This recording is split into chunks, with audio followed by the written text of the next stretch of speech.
የኒውዮርክ ጠቅላይ አቃቤ ሕግ ሌቲሻ ጄምስ በፌደራል ወንጀል እንዲከሰሱ ፈርዷል።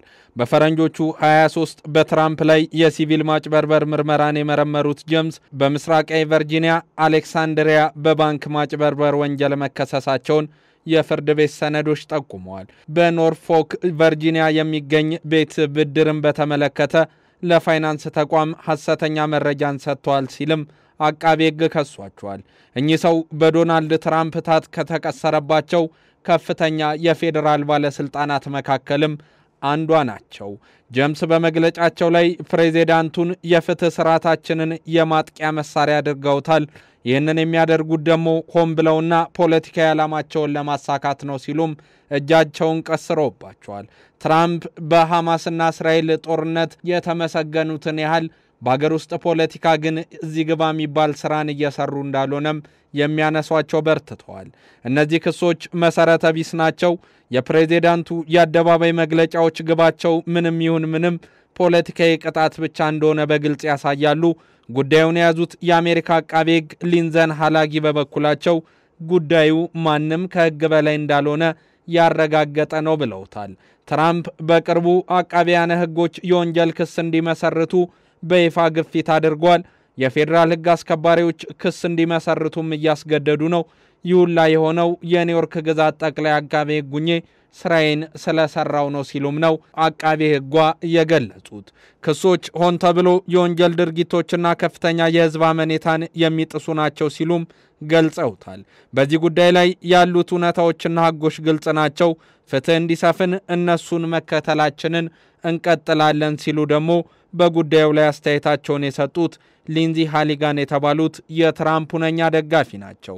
ትራምፕ ጉዳዩን እንዲከታተሉ የቀድሞ የግል ጠበቃቸው ሃሊጋንን የሾሙት የአሜሪካ አቃቤ ሕግ ኤሪክ ሲበርት ከስልጣን መልቀቃቸውን ተከትሎ እንደሆነም ተገልጿል። ጄምስ ለመክሰስ በቂ ማስረጃ እንዳላገኙ ለፍትህ ዲፓርትመንት በመግለጻቸው ሲበርት ከስልጣን መነሳታቸውም ተዘግቧል። የጄምስ የመጀመሪያ የፍርድ ቤት ቀጠሮ ከ2 ሳምንት በኋላ በኖርፎልክ እንዲሆን ቀጠሮም ተይዞለታል። የፌደራል መንግስት ጄምስ በኖርፎልክ ባለ መኖሪያ ቤት እንደገዙም ጠቅሶ ንብረቱ እንደ ሁለተኛ መኖሪያቸው በማስያዝ በብድር የገዙ ቢሆንም የጋራ ባለቤትነትን ወይም የቤቱን የጊዜ መጋራት አይፈቅድም ሲልም ክስ አቅርቦባቸው ነበር። የክስ መዝገቡ ሲቀጥልም ጄምስ ንብረቱን እንደ ሁለተኛ መኖሪያ ቤታቸው አልያዙትም ወይም አልተጠቀሙበትም ብሏል። ይልቁንም ቤቱ 3 አባላት ላሉት ቤተሰብ ተከራይቷል ሲልም ነው ሁኔታውን ያስረዳው። የተሳሳተ መረጃ በመስጠት ጄምስ ለኢንቨስትመንት ንብረት የማይሰጥ የብድር ውሎችን ለማግኘት ችለዋል ሲልም የአቃቤ ሕግ ክስ ያስረዳል። ሃሊገን እንደተናገሩት ከሆነ ደግሞ ጄምስ ጥፋተኛው ነው ከተገኙ በአንድ ወንጀል እስከ 30 ዓመት እስራትና በእያንዳንዱ ክስ እስከ $1 ሚሊዮን ቅጣት ሊቀጡም ይችላሉ ተብሏል። የጄምስ ጠበቃ ግን ይህ ጉዳይ በፕሬዚዳንት ትራምፕ የበቀል ፍላጎት የተመራ መሆኑ በጣም አሳስቦናል ሲሉ ነው የክሱን መሰረት ሊያጣጥሉት የፈለጉት። ትራምፕ ባለፈው ወር የፍትህ ቢሮን የሚመሩትን የዩናይትድ ስቴትስ ጠቅላይ አቃቤ ሕግ ፖፕ ቦንዲን ጠቅሰው ጄምስን ጨምሮ የፖለቲካ ተቀናቃኞቻቸውን እንዲከሱ በማህበራዊ ሚዲያ ባስተላለፉት መልእክትም መጠየቃቸው ይታወሳል። ከእንግዲህ ማዘግየት አንችልም፣ ስማችንና ታማኝነታችንን እየገደለ ነው ሲሉም ጽፈዋል። በዚህ ውስጥ ከተጠቀሱት በርካታ የትራምፕ ባላገራዎች መካከልም ጄምስ አንዷ ነበሩ። ከጽሁፉ በኋላ በወንጀል የተከሰሱትን የቀድሞ የኤፍቢአይ ዳይሬክተር ጄምስ ኮሜ እንዲመረምሩም ቦንዲን ጠይቀዋል።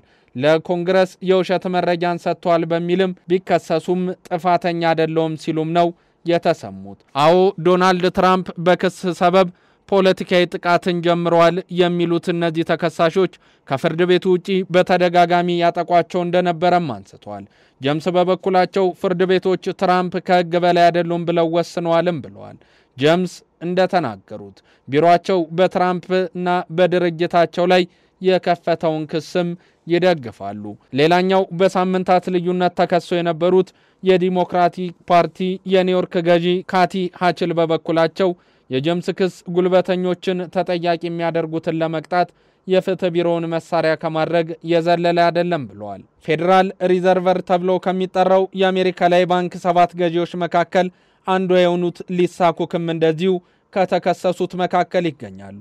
ፕሬዚዳንት ዶናልድ ትራምፕ ከስልጣን ሊያባረሯቸው ሙከራ ማድረጋቸውን ተከትሎም ክስ መሰረቱ። ይህ የሕግ ክርክር የአሜሪካ ማዕከላዊ ባንክ ምን ያህል ነፃ ነው የሚለውን ያሳያል ቢያስብልም እሳቸው ግን ከመከሰስ አልዳኑም። ዶናልድ ትራምፕ በአገር ውስጥ ያላቸውን ፖለቲካዊ ቅቡልነት እያጡ አትላንቲክን አቋርጠው በመካከለኛው ምስራቅና በአውሮፓ ያላቸውን ተሰሚነት ለማሳደግ እየሄዱበት ያለው መንገድ ግን ለብዙዎች የሚዋጥ እየሆነ አይደለም።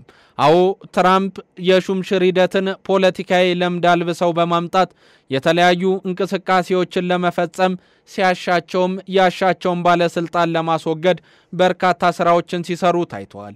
ይህ ደግሞ በዲሞክራቶች ዘንድ በተለየ ሁኔታ ስጋትንና ተቃውሞን እንዲነሳባቸው አድርጓል።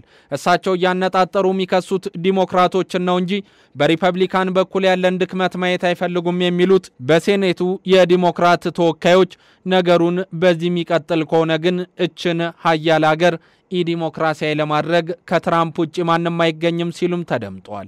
ነገሩ ወደ ሌላ መስመር የሚያመራም ይመስላል። እርግጥ ነው ዶናልድ ትራምፕ እየሄዱበት ያለው መንገድ ምንኛ ነው የሚለው ጥያቄ በብዙዎች እየተነሳባቸው ይገኛል። እሳቸው ግን ሕግና ፍትህን ማስቀደም አሜሪካ ፈርስት የሚለውንም መርህ መተግበር ልምዴ ነውና ማንም ከሕግና ከአሜሪካ በላይ አይሆንም ሲሉም መከራከሪያን ያቀርባሉ። እውን ዶናልድ ትራምፕ ለአሜሪካ አስበው ነው ወይ? ነገሩንስ እያዩበት ያለው መንገድ ከምን የሚመዘዝ ነው የሚለው ግን ለብዙዎች ጥያቄ እንደሆነ ቀጥሏል። እሳቸውም በዚሁ ፖለቲካዊ አቋማቸው ቀጥለዋል።